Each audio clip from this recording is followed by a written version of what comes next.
Top 10 Lost Cities. Part 2. Number 5 will blow your mind because you've already heard of the city that replaced it. Afrasiyab is ancient Samarkand, the original Samarkand that existed for 1,500 years before Timur's city. Here's the thing most people don't know. When Timur built his magnificent Samarkand starting in 1370, he built it on ruins. The previous city, Afrasiyab, had been destroyed by Genghis Khan in 1220 and abandoned. Timur built his new city about a kilometer south of the ruins. So what's buried under those ruins? Afrasiyab was founded around 700 BCE. 700 BCE! It grew into one of Central Asia's most important cities, called Maracanda by the Greeks when Alexander conquered it in 329 BCE. The city thrived for over 2,000 years through Persian, Greek, Hun, Turkic, and Islamic rule. When archaeologists began excavating Afrasiyab in the 1960s, they found layers upon layers of civilization. Each layer represented a different era. The deepest layers go back nearly 3,000 years. The most famous discovery? The Afrasiyab frescoes, found in 1965. These are 7th century wall paintings showing ambassadors from different nations, China, Persia, Korea, India, all visiting the Sogdian king. The frescoes prove that Samarkand was an international hub even 1,400 years ago. The paintings show clothing styles, diplomatic ceremonies, and cultural interactions that we have no other record of. But here's the scale. Afrasiyab covered 220 hectares. That's massive, larger than many modern cities. Archaeologists have excavated perhaps 20 hectares. That means 90% of ancient Samarkand is still buried, waiting. And it's not just ruins. Afrasiyab had sophisticated metallurgy, glass production, and pottery. They found evidence of a paper-making workshop, one of the earliest outside China. The city had a diverse population, Sogdians, Persians, Chinese, Indians, all living together. Imagine this. Underneath Timur's Samarkand lies an even older Samarkand with 2,000 years of history buried in layers. Every building Timur built might sit above a Persian palace, which sits above a Greek temple, which sits above an ancient Sogdian fortress. It's like archaeological inception, and most of it hasn't been touched yet. Number 4 is Termez on Uzbekistan's border with Afghanistan. And this city has a story that most people don't associate with Central Asia: Buddhism. Yes, Buddhism. Before Islam dominated Central Asia, the region was a mix of Zoroastrianism, Buddhism, and other faiths. Termez was one of the most important Buddhist centers north of India. Founded around the 1st century CE, Termez sat on the Oxus River, modern Amu Darya, right where trade routes from India entered Central Asia. Buddhist monks traveling from India to China stopped here. Merchants moving between cultures stopped here. For centuries, Termez was where Indian Buddhism met Central Asian culture. The city had massive Buddhist monasteries. Archaeologists have found a stupa, a Buddhist shrine, that's 16 meters tall even in ruins. The Fayas Tepe monastery complex covered several hectares. Walls were decorated with Buddhist frescoes showing the life of Buddha. But here's what makes Termez unique. It survived the Islamic conquest in the 7th, 8th centuries. While many Buddhist sites were destroyed or abandoned, Termez adapted. The city became Islamic but preserved some Buddhist heritage. It became a major Islamic center too, producing scholars and theologians. The city thrived until, guess who? The Mongols arrived in 1220. Termez resisted. Big mistake. The Mongols destroyed it so thoroughly that when travelers passed through 50 years later, they described it as a wilderness where only owls lived. But Termez didn't stay dead. It was too strategically located. The city rebuilt in the 14th century, thrived again, declined, and today is a modern city of about 150,000. Here's the archaeological gold mine. Soviet and Uzbek archaeologists have been excavating Buddhist Termez since the 1930s. They've found monasteries, stupas, residential quarters, and artifacts showing the blend of Indian, Persian, and Central Asian cultures. But, and I'm sure you're seeing the pattern, most of ancient Termez hasn't been excavated. The Buddhist layers are deep, often underneath Islamic-era ruins, which are underneath later medieval ruins. It's expensive and difficult to dig that deep.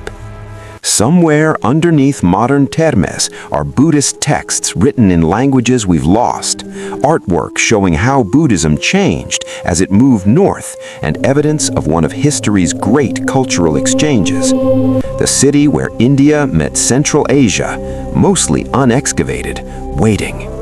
Number 3 is actually the same location as number 4, but different era. Confused yet? Let me explain. Termez's medieval Islamic name was Tirmith, and it produced one of Islam's most important scholars. Al-Tirmizi, one of the 6 canonical hadith collectors whose work forms the foundation of Islamic jurisprudence, was born here around 824 CE.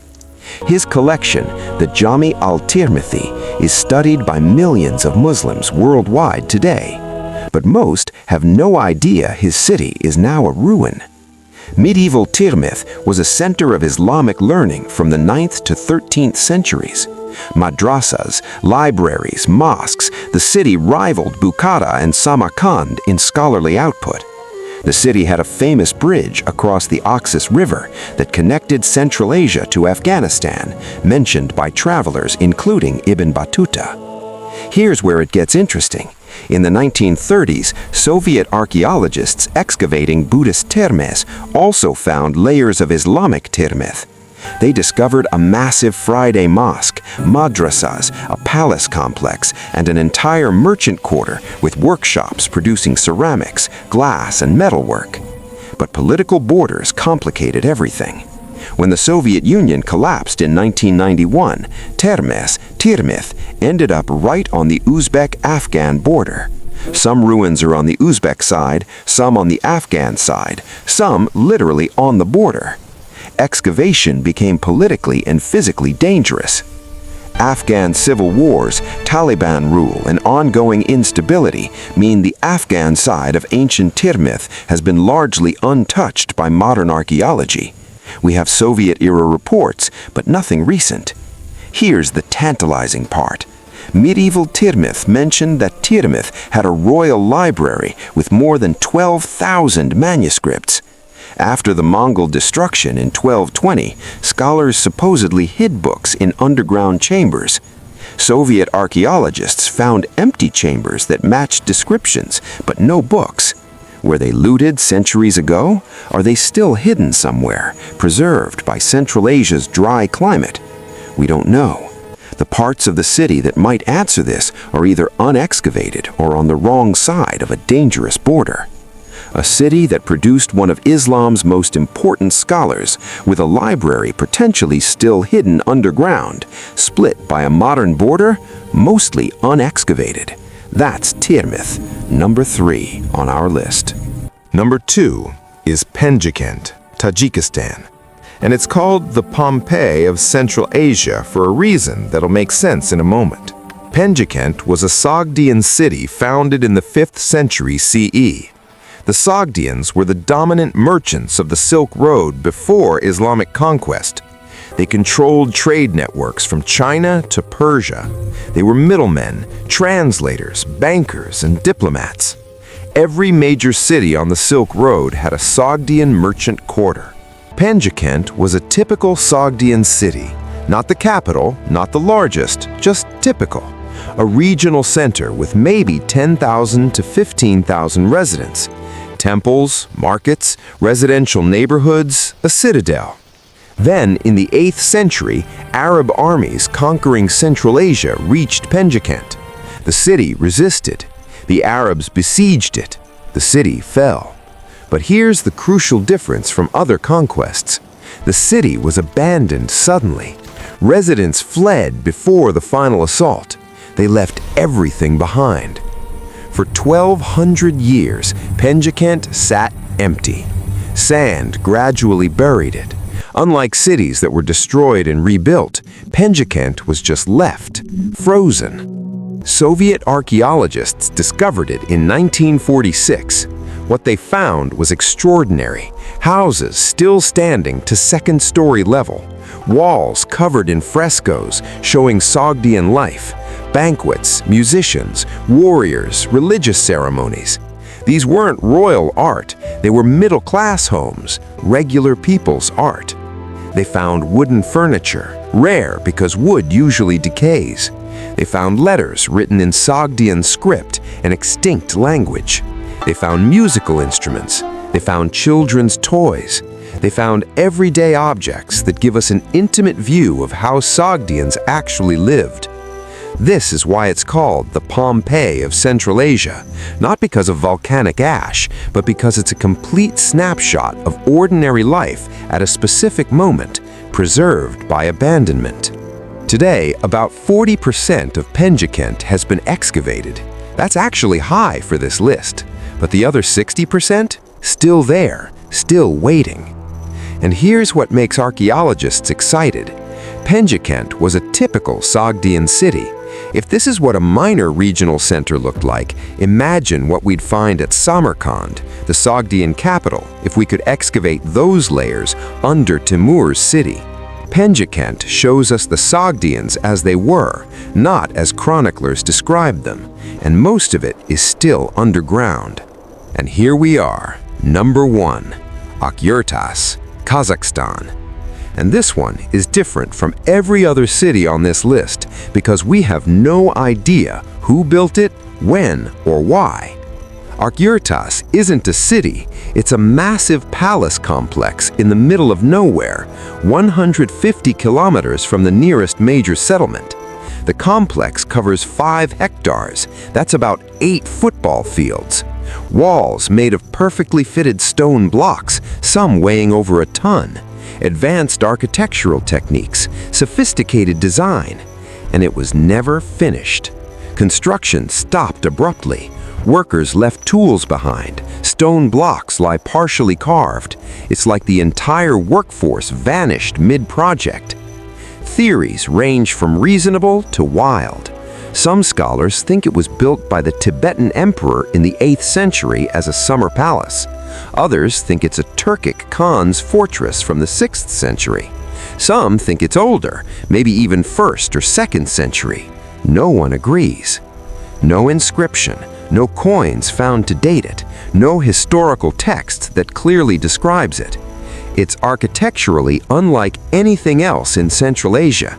It doesn't match Sogdian, Persian, Turkic, or Chinese styles. It's its own thing. Soviet archaeologists studied it in the 1950s and 70s.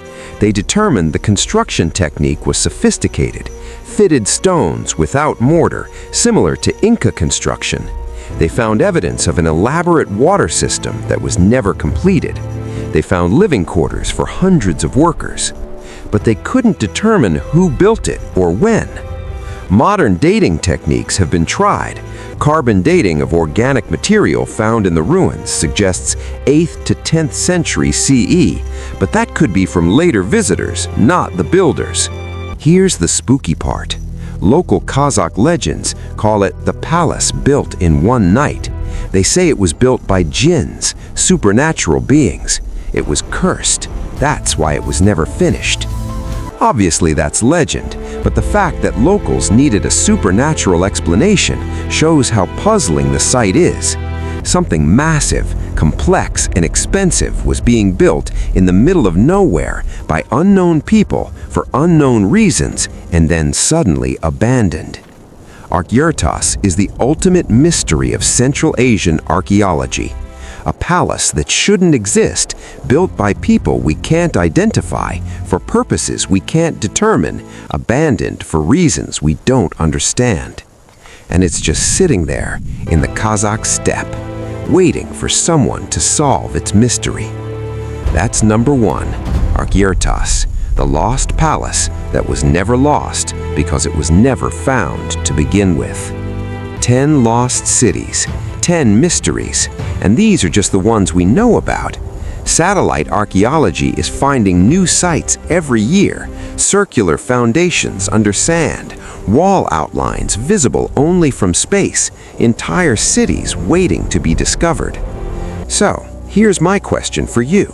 Which of these cities do you want us to explore in depth?